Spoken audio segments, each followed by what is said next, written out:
When natural disaster strikes, the United Nations is often the first on the ground, working with governments, aid groups and volunteers to bring emergency humanitarian relief.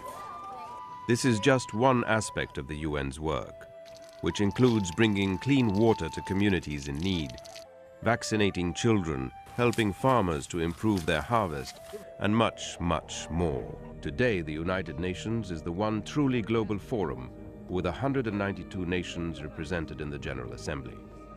The UN helps to build national institutions, trains the police, assists the justice systems, and supports democratic elections. To sustain peace, development is needed. Development that includes the poorest, almost 1 billion people on Earth, 1 out of every 6 who struggle to survive on less than $1 a day.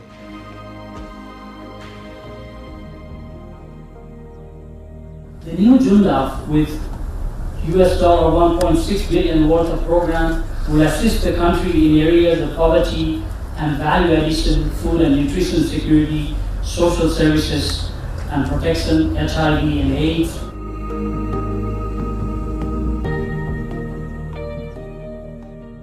The absence of social services infrastructure in most resettlement areas in Zimbabwe is evidence that the government continues to face major challenges in the adequate provision of these services.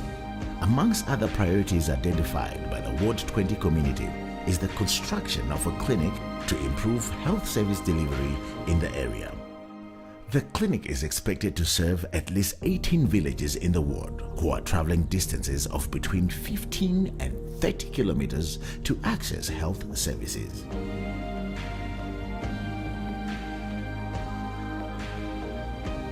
H4+ is working in 6 of the hardest to reach districts where health indicators have been extremely poor, representing 11% of the total population.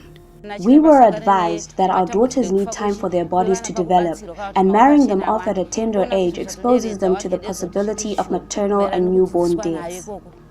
I noticed a positive difference in Petronella, my daughter, and this was brought on by her involvement with Katswe Sisterhood.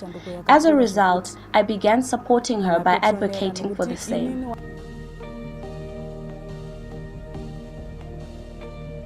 The Condomize campaign provides free condoms and safe sex education, removing the stigma associated with condoms and teaching people how to protect themselves, their partners, and their communities. Don't compromise, condomize.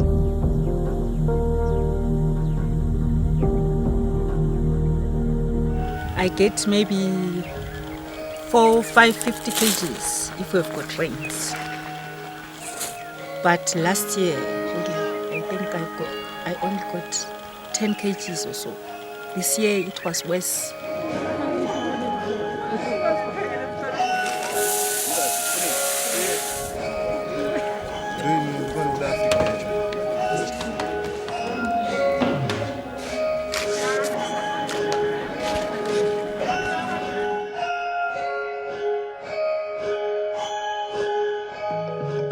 WFP, in partnership with government and the United Nations Food and Agricultural Organization, launched the Small Grains Production Project in Mwenezi to enhance the resilience and food security of highly vulnerable communities affected by climate shocks.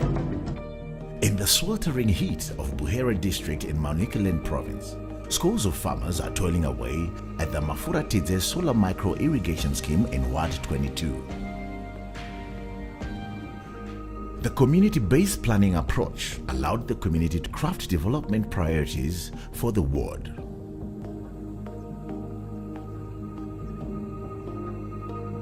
A program launched by the International Labour Organization, UN Women, United Nations Development Program, and the government of Zimbabwe has begun to empower women in rural communities in a way that promises to bring about significant economic transformation.